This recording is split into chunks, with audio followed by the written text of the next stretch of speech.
निशांत ही बनेंगे बिहार के अगले सीएम। नमस्कार, आप देख रहे हैं सिटी पोस्ट लाइव। मैं हूं सृष्टि राज।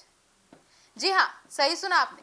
बिहार के अगले मुख्यमंत्री निशांत कुमार बनेंगे और राजनीति में 3-4 संकेत भी सामने आ गए हैं। गौर करने वाली बात है और राजनीतिक विश्लेषकों की बातों को अगर सुना जाए और समझा जाए तो कई निष्कर्ष सामने आते हैं, कई ऐसे हिंट सामने आते हैं जिसमें लगातार ऐसी लगता है कि कहीं ना कहीं नीतीश कुमार अपनी विरासत निशांत कुमार को देकर जाने वाले हैं।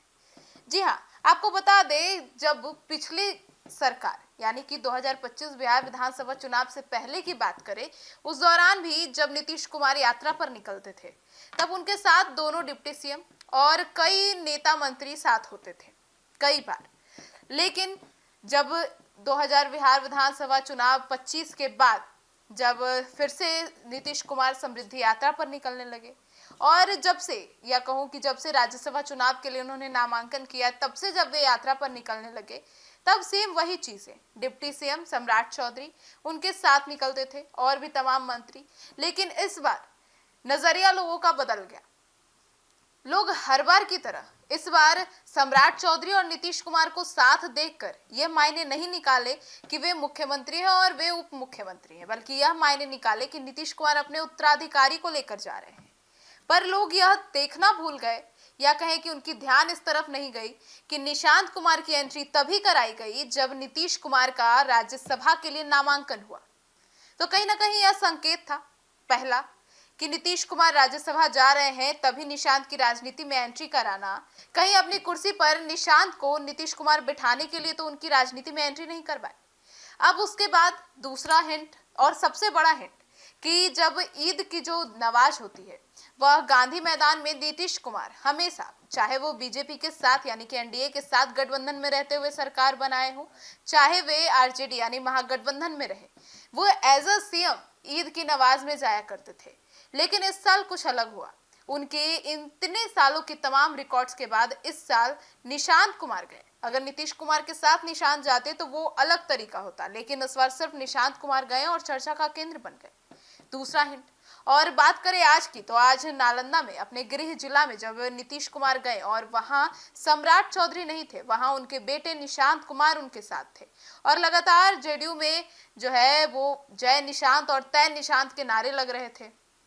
अब इन तमाम जो अटकलें हैं, या जो भी कहें कि निशांत कुमार बिहार के सीएम बनेंगे या सम्राट चौधरी बिहार के सीएम बनेंगे, लेकिन इन तमाम हिंट्स के बाद अब ऐसा लग रहा है कि निशांत कुमार को लेकर कहीं ना कहीं नीतीश कुमार यह सोच रहे हैं कि उन्हें ही बिहार की अगली कुर्सी सौंपी जाए। और अब उनकी जो रणनीति है वो कहीं ना कहीं राजनीतिक विश्लेषक समझ गए हैं, या कहें वे नई तरीके से लोगों के सामने प्रस्तुत कर रहे हैं। अब क्या करने वाले हैं और क्या नहीं करने वाले हैं, यह तो केवल नीतीश कुमार बता सकते हैं।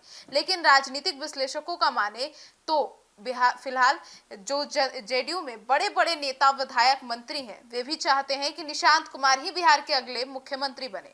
हालांकि बीजेपी के तरफ से भी जो समर्थक हैं, जो विधायक है, वे चाहते हैं कि बीजेपी का मुख्यमंत्री बने, लेकिन खुलकर कोई सामने आकर यह नहीं कह रहा कि सम्राट चौधरी को मंत्री बनाइए या बीजेपी के किसी और बड़े नेता को।